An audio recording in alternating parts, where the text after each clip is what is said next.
Con la organización del Instituto Cultural y el Departamento de Derecho de la Universidad Nacional del Sur se está realizando un seminario titulado La Cuestión Malvinas a través de los siglos. Es una propuesta que pretende brindar herramientas para comprender el conflicto de soberanía desde una perspectiva integral. Allí se analizan las transiciones legales, la usurpación británica y los desafíos actuales en el escenario internacional. Son jornadas que están a cargo del magíster Marco Fernández Peña, que es especialista en estrategia británicas en el Atlántico Sur, y el magíster Federico Daniel Arrué, que es experto en disputas geopolíticas territoriales. Son los dos docentes de la Universidad Nacional del Sur, también autores del libro ¿Por qué son argentinas?, para entender de un modo simple los derechos argentinos sobre Malvinas. Ediuns puso en preventa este libro recientemente. Y en el caso de Marcos, que es nuestro invitado, su tesis de maestría se tituló La estrategia de política exterior argentina hacia Malvinas en la posguerra, una propuesta alternativa a la luz del caso Chagos, 1983-2022, y ahí plantea que la estrategia de resolución del conflicto que tomó la Argentina en este periodo de negociación y argumentación con base en el derecho internacional no es adecuada para recuperar la soberanía y, siguiendo lo que pasó en este caso análogo al de Malvinas, propone una estrategia diferente para modificar el statu quo del conflicto, que es ir a la Corte Internacional de Justicia. Marcos, gracias por venir. ¿Cómo andás? Muy bien, muchas gracias por invitarme. Bueno, entrémosle por acá.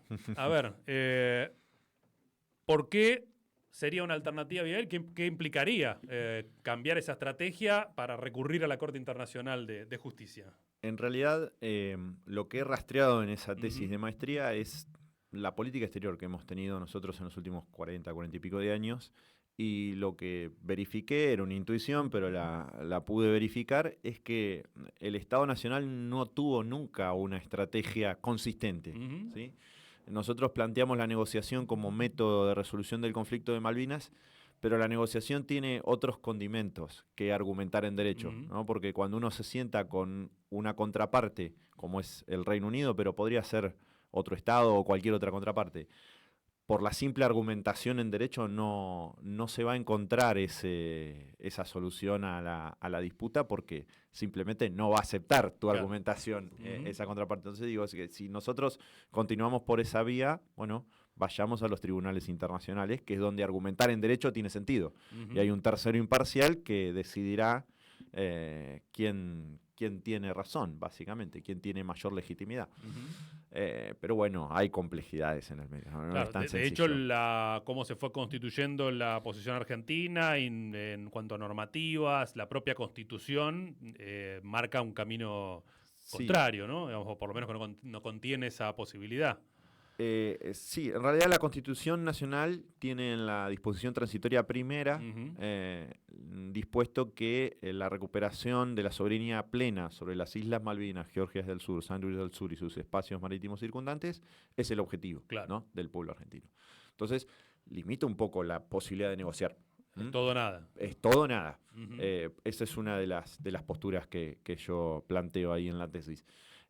Los tribunales internacionales también tienen sus bemoles. Por ejemplo, no es obligatoria la jurisdicción de la Corte Internacional de Justicia. Es decir, nosotros podemos plantear una demanda en la Corte Internacional y el Reino Unido decidir no acudir. Bueno, pero ¿qué es lo que digo? Bueno, eso tiene un costo político.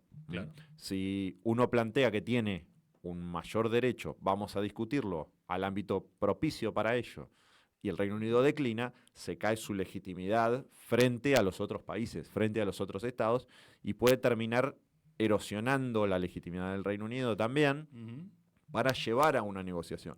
O sea, no es todo nada. La visión dicotómica de o negociación o tribunales internacionales, bueno, se puede ver en el caso de Chagos, que es el caso análogo que planteo, que siguieron una estrategia para ir provocando esa negociación. A ver, ¿qué elementos te permiten a vos sostener esa analogía Malvinas-Chagos? Bueno, tengo que contar muy brevemente de qué trata el caso Chagos, ¿no? El archipiélago de Chagos está en el Océano Índico, ¿sí? Después de las guerras napoleónicas, el Reino Unido termina ocupando ese archipiélago y administraba tanto Chagos como la colonia del estado de Mauricio, un estado africano, como si fueran exactamente lo mismo. Una colonia entera donde Chagos y Mauricio formaban parte de esa subdivisión interna del Reino Unido. En 1960, con la ola de la descolonización, Mauricio presiona y termina logrando su independencia, pero previo a concedérsela, entre comillas, el Reino Unido, separa Chagos de Mauricio. ¿Y por qué pasó esto? Porque había pactado con los Estados Unidos otorgarle el atolón Diego García, que es una muy pequeña isla que hay dentro del archipiélago de Chagos, para que ahí instale una base militar. Para alquilarle a Estados Unidos esa isla, tuvo que quitar Chagos de la administración colonial. Y Mauricio viene reclamando desde esa época que tiene que reintegrarse su integridad territorial. Ahí está un poco la analogía con Malvinas, ¿verdad? Pero Chagos hizo algo diferente. Mauricio en realidad hizo algo diferente. Reclamó en la Corte Internacional de Justicia, pidió una opinión consultiva. Esto es algo técnico de derecho internacional, pero bueno, la opinión consultiva terminó favoreciendo a Mauricio. No es obligatoria la aplicación de la opinión consultiva. De ahí fue al Tribunal Internacional de Derecho del Mar. O sea, fue a distintas instancias de derecho internacional donde en todas consistentemente se señaló que la ocupación del Reino Unido del atolón Diego García, pero del archipiélago de Chagos en general, era ilegítima. Y terminó provocando que el Reino Unido tenga que negociar la soberanía. Claro. Entonces, es un poco eso lo que planteo. Bueno, miremos qué ha hecho este Estado con un conflicto con el mismo Estado que nosotros tenemos, con una cuestión de descolonización, y tratemos de ver si es posible ir por esa vía. Porque nosotros no hemos probado eso hasta el momento. Recién mencionabas como aspecto técnico esto de la vía consultiva. La otra es la contenciosa. ¿Cuáles son las diferencias y cuál te parece a vos, digamos, que es la que debería seguir Argentina? A ver, la contenciosa es la que cualquiera tiene en su imaginación. Yo entablo una demanda contra una persona, en este caso contra un Estado, el otro se defenderá, contestará la demanda y el juez decidirá cuál de los dos tiene razón.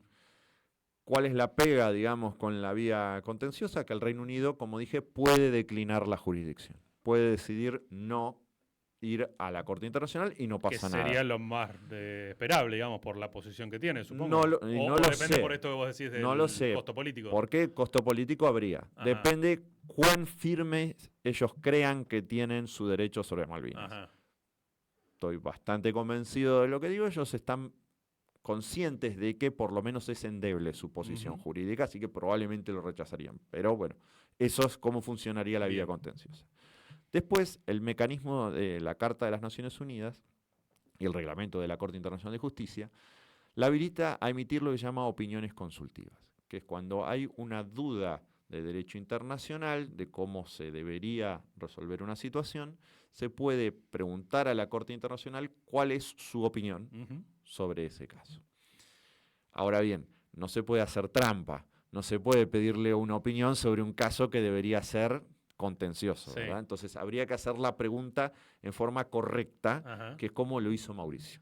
Mauricio lo que logró fue que la Corte Internacional opine sobre el caso Chagos a ver si había sido legítima la descolonización de su archipiélago. Bueno, algo similar. Habría que formularla en términos correctos, y la otra complejidad es que las opiniones consultivas se las puede pedir la Asamblea General de las Naciones Unidas. Tendríamos que hacer un trabajo diplomático previo de reunir las voluntades en la Asamblea General para que ésta pida la opinión consultiva a la Corte.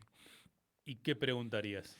Yo la pregunta que haría es con relación a la libre determinación, que estoy seguro que la Corte va a decir que no es aplicable al caso Malvinas. Entonces quitaría el argumento central que ha esgrimido el Reino Unido, principalmente desde la guerra para aquí. Antes de preguntarte por tu seguridad, un paréntesis respecto de, porque hay también algún artículo ahí donde analizás la cuestión de la libre determinación, de la historia de cómo fue, cómo se crea el concepto, ¿no? Y además los intereses que fue habiendo en juego a medida que iban, bueno, teniendo distintos roles los actores que participaban de esa discusión, ¿no? Sí, es muy interesante la historia del principio de la libre determinación, porque en una aproximación del sentido común es un principio emancipador, ¿no? Que protege a los pueblos. pero las primeras formulaciones vinieron de las grandes potencias, ¿no? Woodrow Wilson fue el primero en plantearlo cuando estaba en esos 14 puntos que después dieron origen a la Liga de Naciones, etcétera. Pero cuando empezó a tomar una forma verdaderamente jurídica fue a partir de la sanción de la Carta de las Naciones Unidas, ¿no? Y el punto central eran la Unión Soviética y los Estados Unidos, que a partir de la desintegración de estos imperios coloniales europeos querían descolonizar para recolonizar ellos, ¿no? Con otro sentido. Entonces iban apoyándolo alternativamente de acuerdo a sus conveniencias políticas. Los imperios europeos de entrada rechazaron el principio de libre determinación como jurídico. Decían que era un principio político, como un axioma de lucha, pero que no era obligatorio para el derecho internacional. Y bueno, después, a lo largo del tiempo, a partir de la sanción de la Carta de las Naciones Unidas, bueno, de otras varias resoluciones que hubo en el medio, terminó consolidándose como un principio de derecho internacional público. Pero bueno, no se aplica dicotómicamente, a ciegas. Claro. Tiene ciertos requisitos, hay que analizar cada situación en particular, y en Malvinas no se da. ¿Por ejemplo? Y por ejemplo, que la población que hay hoy en las Islas Malvinas es una población implantada desde el Reino Unido. Ese es el requisito sine qua non. Para que la libre determinación sea viable y se pueda analizar la aplicación en un caso práctico, no tiene que haber estado esta manipulación demográfica por parte de la potencia ocupante.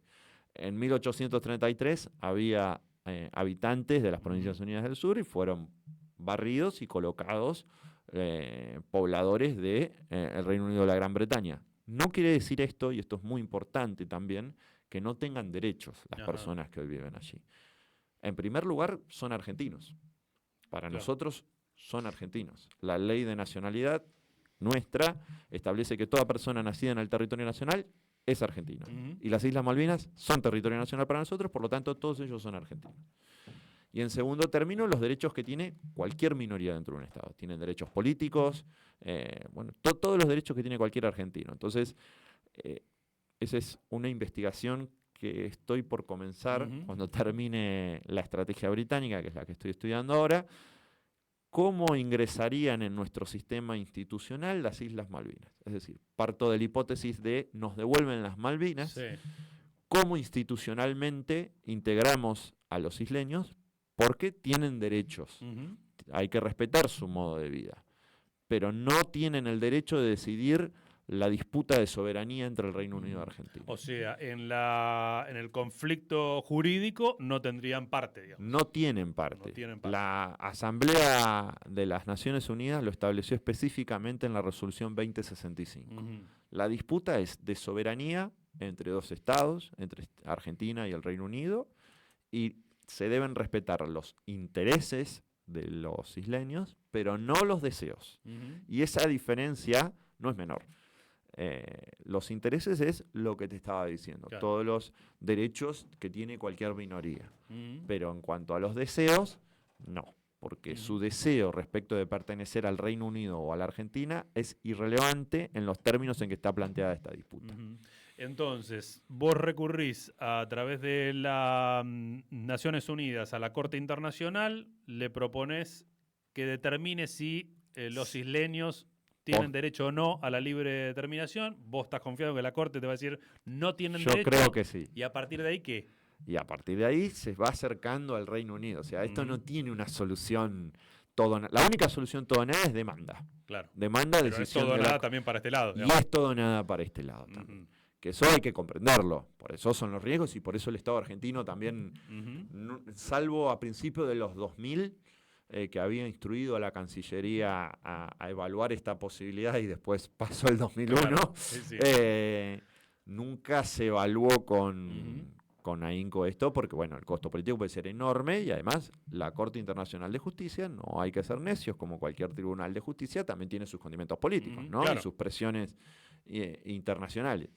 Pero una opinión consultiva reiterando lo mismo que ya ha dicho la Asamblea General en la Resolución 2065, es un argumento más. Esto se llama técnicamente building blocks en inglés, son como ladrillos de Lego que se van construyendo para ir cercando la posición del Reino Unido y sobre todo popularizando el reclamo. Claro. Porque nosotros, eso es un poquito lo que quiero evitar y por eso estoy tratando de salir con colegas, al público general.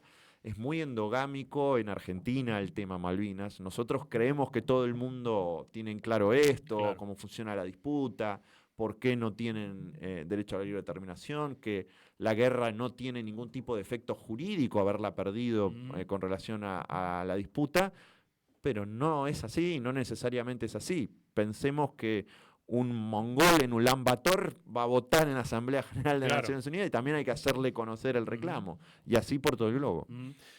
Repasemos, bueno, vos el periodo de la guerra no lo abordás, acabas de decir igualmente esto de que no interviene en el reclamo de la soberanía, pero ¿qué ocurrió en estos años de democracia? Si tenés que sintetizar, lo del alfonsinismo no fue, digamos, muy destacado por su propia cercanía, ¿no?, con la guerra. Sí, quizás fue el periodo más complejo para el alfonsinismo. Veníamos de la guerra, era tratar de ver cómo restablecer también las relaciones diplomáticas, muy complejo hasta conversar con representantes diplomáticos del Reino Unido. Se hicieron unas reuniones en Suiza para acercar posiciones, pero bueno, no funcionó. Y la guerra, si bien no la abordo, hay algo muy importante, que hay una resolución específica de Naciones Unidas que establece que no cambió el tono de la disputa. ¿Por qué? Porque la fuerza para el derecho internacional público no otorga derechos. ¿Sí? Entonces, la disputa sigue igual que seguía antes de 1982 en términos jurídicos. Ya con el menemismo, en el 89, 90 y 91 se firmaron 2 tratados, los famosos Acuerdos de Madrid, que fueron el modo que entendió la administración de Carlos Menem que podía restablecerse la relación con el Reino Unido. A mi criterio, un poco complejo, porque una de las cláusulas de esos acuerdos de Madrid se denomina comúnmente como paraguas de soberanía. Es decir, para lograr que el Reino Unido se siente a conversar de nuevo, a restablecer las relaciones diplomáticas y consulares, establecieron ambos países una cláusula, un artículo, donde lo que establecían es que cualquier acuerdo al que lleguen entre las dos partes no iba a tener ningún impacto en la disputa de soberanía.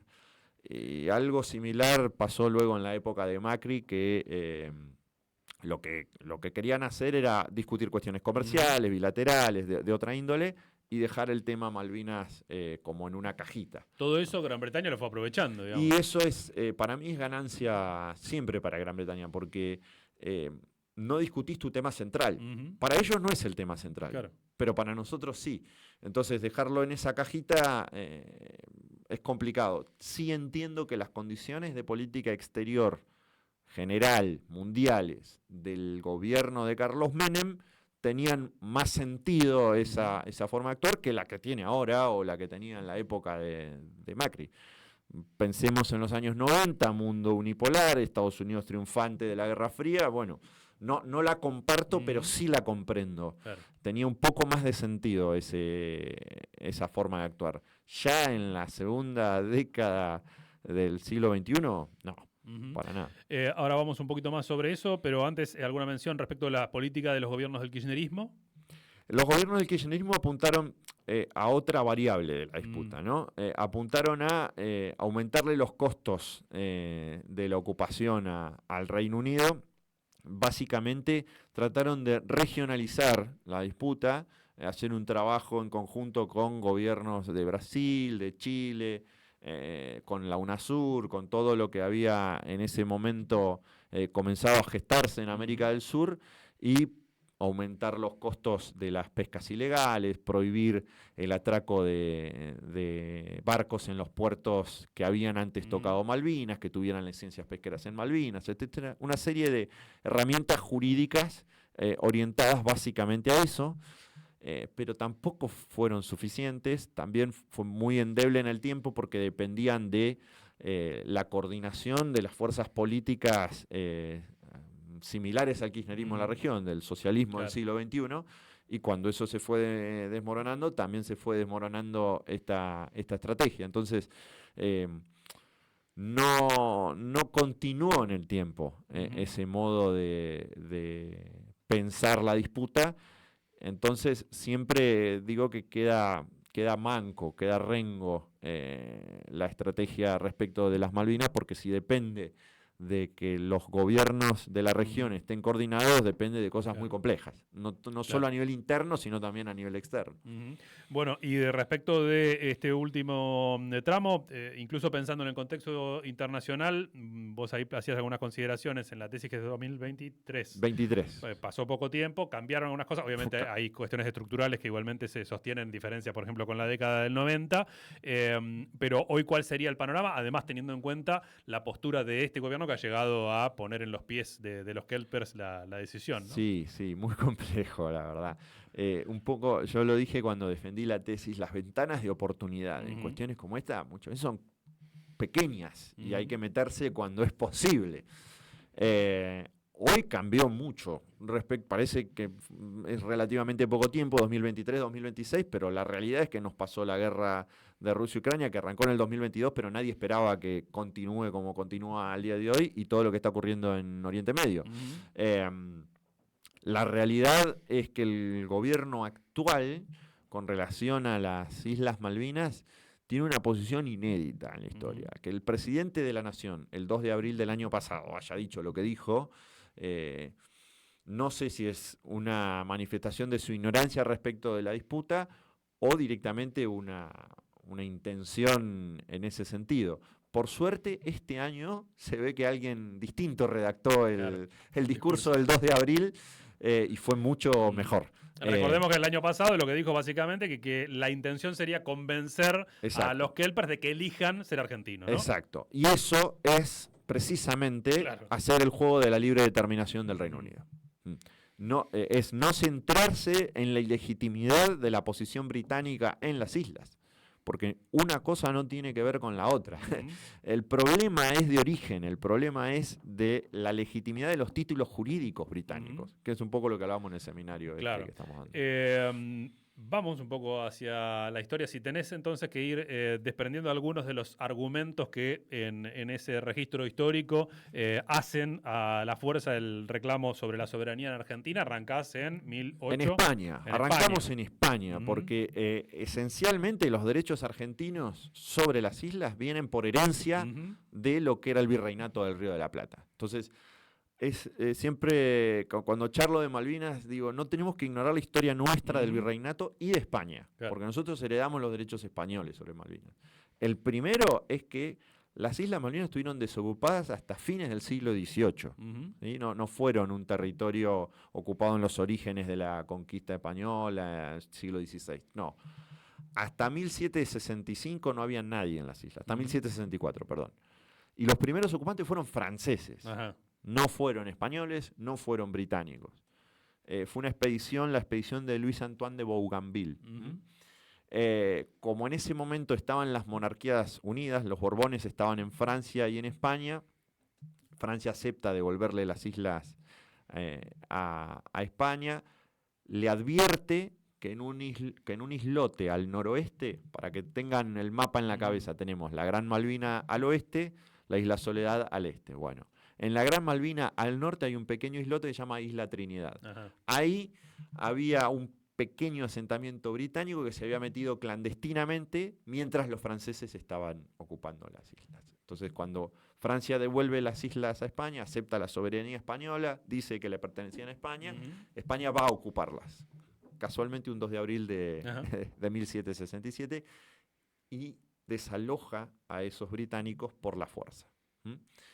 Hay un conflicto entre Gran Bretaña y España que casi llega a la guerra a gran escala. Pensemos siglo XVIII, fines del siglo XVIII.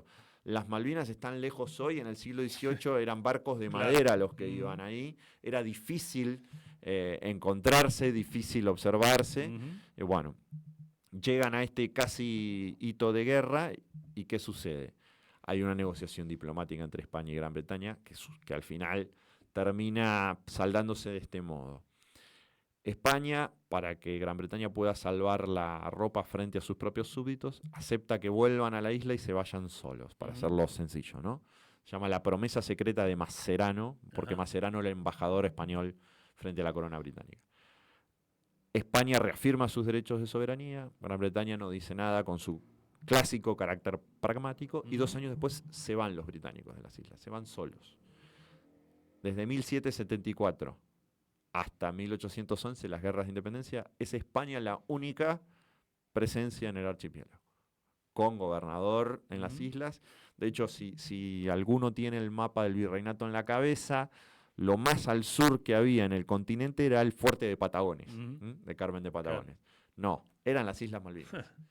Era Buenos Aires, Patagones, Malvinas. Eso era lo más al sur que había, con presencia efectiva española en el territorio de América del Sur. Se suceden las guerras de independencia. Entre 1811 y 1820 las islas quedan vacías porque es llamado el gobernador de Malvinas a las guerras.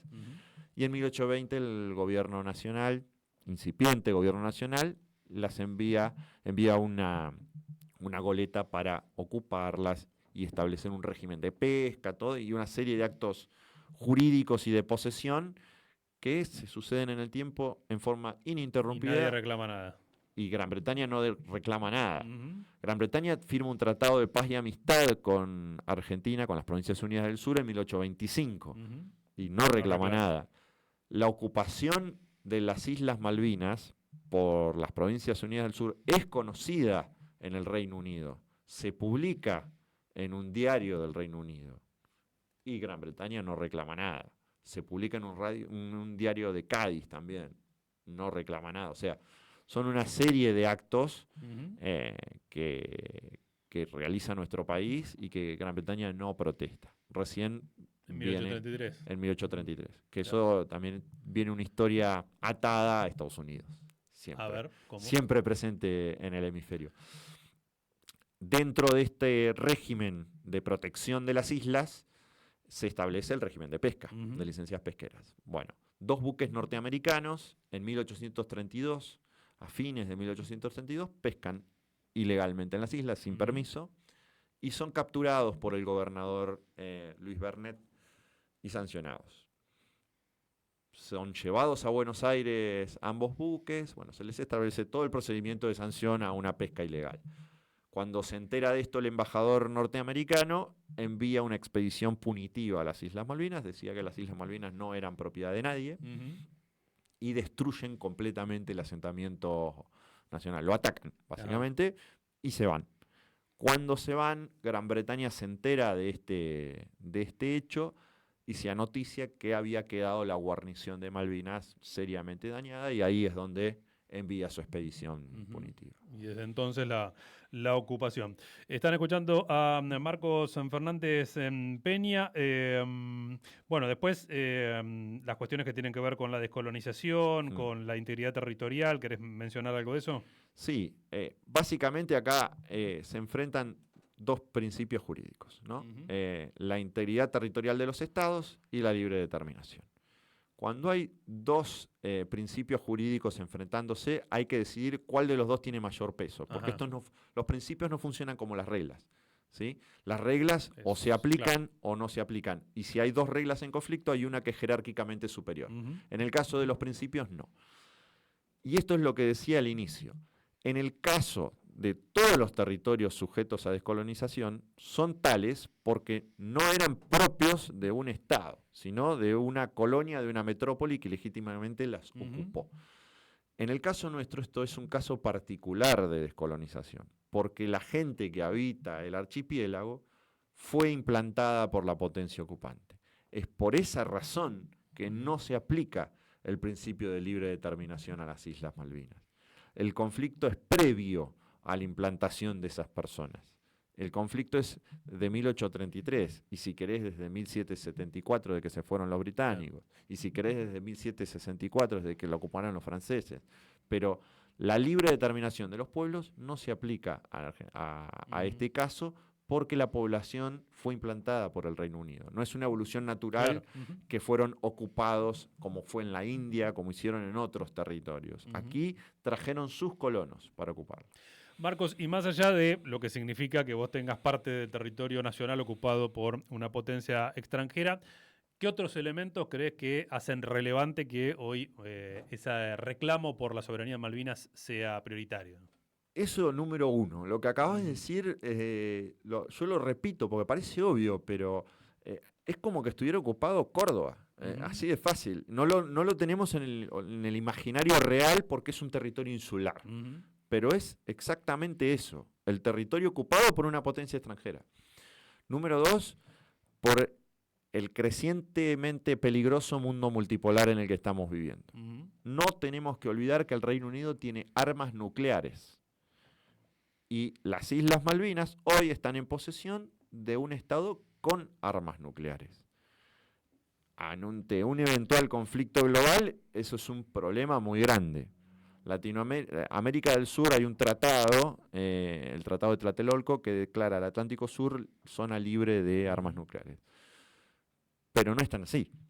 Tenemos a las Islas Malvinas y tenemos la Guyana francesa. Francia es una potencia nuclear también. O sea, todo territorio colonial trae adosado esos problemas.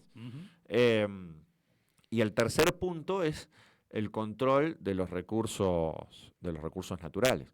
Desde Malvinas se controla el Estrecho de Magallanes, se controla el acceso a la Antártida también, y también, si querés, hacia el este tenés el Océano Índico, el paso por el sur de África, así que es un territorio estratégico también, que puede ser interesante para otras potencias también. Claro. Entonces, el peligro para la seguridad nacional, para la defensa nacional es claro, para mí es claro. Claro.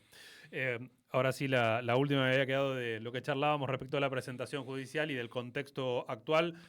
Supongo que más de uno, incluso uno mismo, piensa, bueno, todo bien, vas, reclamás, pero en este mundo, donde tenés un tipo que se levanta y un día quiere terminar una civilización, al otro día bombardea tal o cual país, como hombre del derecho también, ¿seguís con el mismo espíritu y expectativa de plantear este tipo de demandas en ese terreno? Sí, Víctor Hugo se le atribuye una frase que decía, podrán tener la fuerza, nos queda el derecho. Bueno, si dejamos de por lo menos creer en que existe un mundo normativo donde las cuestiones pueden ser solucionadas por medios pacíficos, la realidad es que directamente estamos cocinados. No solamente con la cuestión de las Islas Malvinas. Por supuesto, yo tiendo a no ver el mundo en forma dicotómica, porque además creo que no es la forma correcta de abordar los fenómenos que ocurren. Si observamos todo con los lentes de Trump hace lo que quiere, se levanta, toma un líder de un país, sí. Pero bueno, es primero es la potencia hegemónica, sin dudas, en declive, lo que fuera, pero es una potencia mundial. El resto de los estados no operan así, no pueden operar así. Si uno quiere ser siempre, hablando mal y pronto, si querés ser el malo, tenés que ser el más malo de la cuadra y el que más potencia tiene. Segundo, que Estados Unidos tampoco opera así en todo el globo. No puede operar así en todo el globo. Hay otras herramientas para operar. Y tercero, que el Reino Unido sí está en un declive serio e importante. Entonces, si bien hay intereses de Estados Unidos también en el Atlántico Sur, y no se puede prescindir de Estados Unidos cuando uno trabaja estas cuestiones, que uno critique y que entienda cómo funciona el gigante del norte es una cosa, pero prescindirlo sería necio, porque es el Estado predominante en nuestro hemisferio, sin lugar a dudas. ¿Y subordinarte como hace Milei con Trump puede llegar a tener un resultado positivo? Es una opinión personal. ¿no? Sí. Para mí, ninguna subordinación tiene resultado positivo en nada. Porque la subordinación se lee en clave de ese tipo de potencias de no necesito otorgarle nada a este Estado para obtener lo que quiero, ¿sí? Argentina tendría que operar en los pequeños márgenes de autonomía, pequeños, pero márgenes al fin, que puede obtener. De hecho, este gobierno hace exageraciones, que ni Estados Unidos pide ese nivel de subordinación en algunas expresiones públicas. Yo creo que no, porque además está demostrado que cuando Estados Unidos tiene que elige a su aliado histórico, que es el Reino Unido, es una potencia de la OTAN. Trump también es una especie de anomalía dentro del propio sistema público norteamericano, entonces hay que ver, hay elecciones a fin de este año. subordinarse nunca es un buen negocio. A Estados Unidos, a China o a cualquier otra potencia.